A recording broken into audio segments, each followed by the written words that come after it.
Bueno, este es un congreso para la Unión General de Trabajadores muy importante. Nuestra Federación de Metal, Construcción y Afines, que es una federación muy potente de la organización. Además, como a mí me gusta decir, en esta federación están las dos almas del pasado, del presente y del futuro, no solo del sindicato, sino de la situación económica y de la situación social de nuestro país. ¿Por qué digo que en esta federación están presentes las dos almas? Porque en esta federación tenemos a todos los sectores de la construcción y todo lo relacionado con la construcción, que ha sido el pilar fundamental del crecimiento económico de nuestro país en los últimos años y que tiene que seguir siendo un pilar muy importante, pero ahora hay que apostar decididamente por reforzar la segunda alma de esta federación, que es la industria.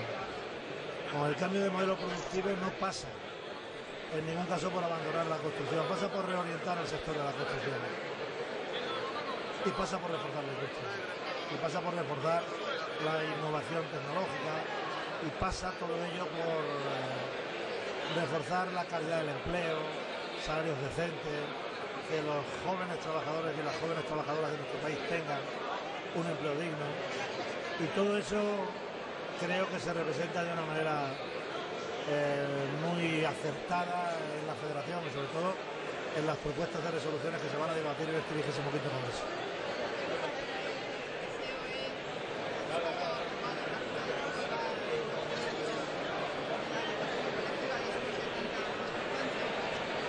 Bueno, yo creo que es un paso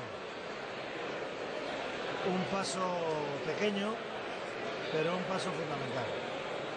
Estamos hablando de una declaración de un documento que tiene carácter obligacional, que nos obliga a las dos confederaciones sindicales y a la patronal, y que lógicamente debe de trasladarse y hacerse efectiva esta declaración en términos prácticos en el ámbito de los sectores y de las empresas donde tenemos los problemas de incumplimiento de los convenios. Por lo tanto, es un paso pequeño, pero sobre todo es un paso fundamental y previo para que podamos hablar de otros temas. Y en este sentido, yo creo que si esta declaración que hemos compartido y que firmaremos el próximo día 18 por la tarde, se lleva a efecto, esa es la voluntad que compartimos, sobre esta base, porque no puede haber otra, podemos empezar a hablar de los convenios colectivos para los próximos años. Hablar del empleo, hablar de la estabilidad en el empleo, hablar de los salarios, hablar de la mejora de la formación, es decir, hablar de cómo, a través de la negociación colectiva, que es una herramienta muy importante, podemos combatir eficazmente a la crisis económica, sobre todo en su faceta más dura y más negativa, que es la faceta de la destrucción de empleo. Yo creo que la negociación colectiva es una buena alternativa para evitar la destrucción de empleo, buscando fórmulas alternativas distintas a la rescisión de contrato para combatir la crisis económica. ¿Hay algún compromiso de moderación salarial, de desindustrial? Si me permiten una reflexión, luego ustedes la sacan o no la sacan, ¿no? Estoy observando cómo en los últimos tiempos se está intentando poner el carro delante de los bueyes. Nosotros tenemos un problema muy serio. Es un problema de falta de confianza. Los acontecimientos de finales de julio rompieron un factor fundamental, que es la confianza. Y primero hay que respetar la confianza entre los sindicatos y la patronal, para que estemos en condiciones de enviar un mensaje de confianza al conjunto de la sociedad española. Entonces, estoy observando, y lo digo con todo respeto, que la urgencia mediática puede incluso destruir la restitución de los canales de confianza. Y por eso estoy hablando que no se puede poner el carro delante de los bueyes. Primero tenemos que hablar de cómo se lleva a la práctica efectiva una declaración que vamos a tener la próxima semana para que se desbloqueen convenios colectivos que ya estaban firmados. Y a partir de ahí, tenemos que hablar de otros temas. Y la secuencia lógica sería primero restituir la confianza y alcanzar un acuerdo en términos bilaterales sobre los convenios colectivos para los próximos años. Y sobre esa base recuperar el diálogo social tripartito. No se puede establecer la secuencia en términos distintos, porque la experiencia nos ha demostrado que probablemente así no llegaríamos a ninguna parte.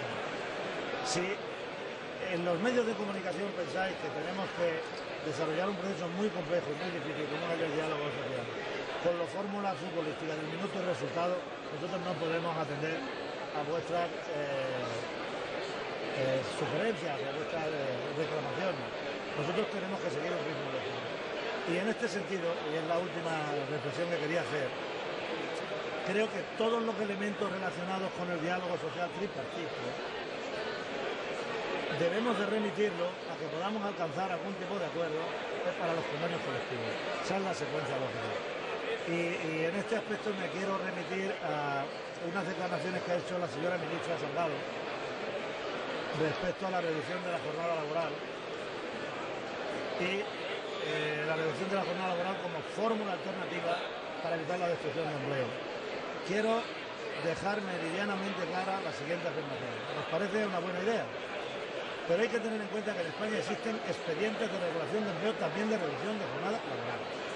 Por lo tanto, los empresarios en España pueden ya usar la alternativa de reducir la jornada laboral en vez de la destrucción de empleo, para que la crisis económica no repercuta sobre todo fundamentalmente en el aumento del paro en nuestro país. Digamos que los empresarios, ni siquiera la administración tiene por qué esperar a un acuerdo en esta materia, porque en España hay un marco jurídico consolidado, además incentivado, en cuanto a las suspensiones temporales, que pueden ser de empleo o de reducción de jornada, están incentivadas con subvenciones hasta el 50% de cotizaciones a la seguridad social.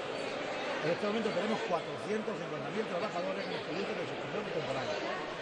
Y sería muy conveniente que los empresarios llegaran a un acuerdo en esos sectores y en esos casos para que esos trabajadores no pasen de la suspensión a la extinción, sino que se mantengan en la suspensión utilizando, repito, porque creo que no debemos de dejarnos arrastrar, por ejemplo, referenciales de otros países que debemos de analizar en profundidad, pero ya tenemos instrumentos en este país para hoy y ahora. No hay que esperar a mañana.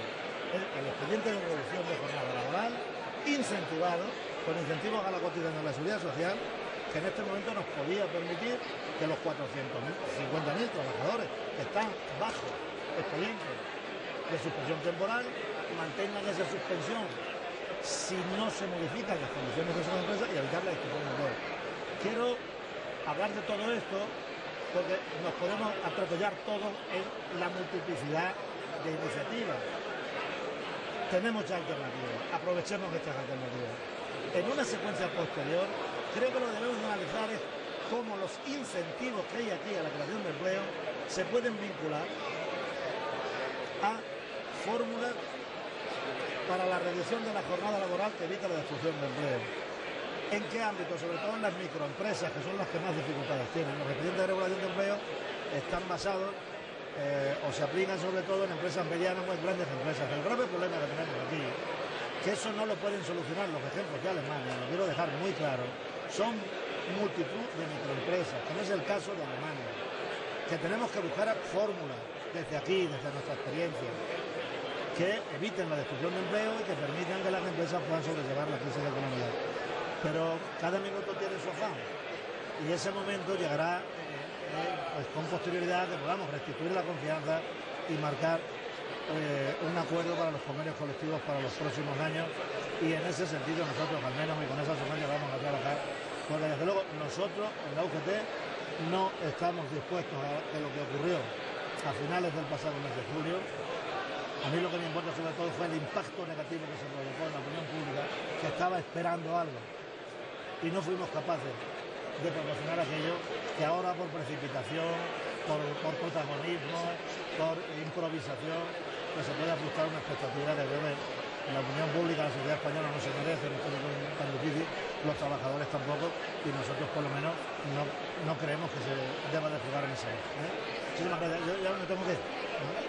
Yo te cuento mi vida.